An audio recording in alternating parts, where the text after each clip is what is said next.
இந்த நிகழ்ச்சியில் கலந்துக்கல எனக்கு பெரிய சந்தோஷம் பெருமையும் கூட. நான் வந்து உட்காந்து ஒரு 1/2 மணி நேரம் ஆச்சு. 3 மினிஸ்டர்ஸ் மேலே இருக்கிறாங்க. அவங்க கேள்விகளையும் சந்தேகங்களையும் கேட்குறாங்க. அதுக்கு பொறுமையாக பதில் சொல்கிறாங்க. திட்டத்தில் பலன் அடைஞ்சவங்க இங்கே வந்து பேசுகிறாங்க.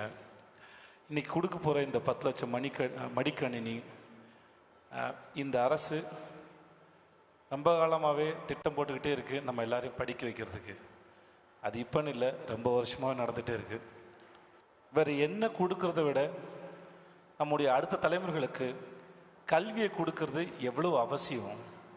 ஒருத்தர் கல்வி கிடைக்கிறது மூலமாக அந்த தலைமுறை அந்த குடும்பம் அவர்கள் அடுத்த கட்டத்தை நகர்ந்து போகிறாங்க. அதுக்கு மிக முக்கியமான பங்கு இந்த அரசு மறுபடியும் செஞ்சுக்கிட்டே இருக்காங்க. அதுக்கு ரொம்ப மிக்க நன்றி சார் உங்களுக்கு. ஒருத்தருக்கு அவருடைய வளர்ச்சி என்கிறது அவர் கிடைக்கிற அறிவு மூலமாக தான் அவர் முன்னாடி போகிறாரு. அதுக்கு எவ்வளோ தடைகள் வந்தாலும் அதெல்லாம் உடைச்சறிஞ்சு அவங்கள முன்னாடி நகர்த்திட்டு போகிறதுல பெரும் பங்கு வகிக்கிறாங்க. அதுக்கு ரொம்ப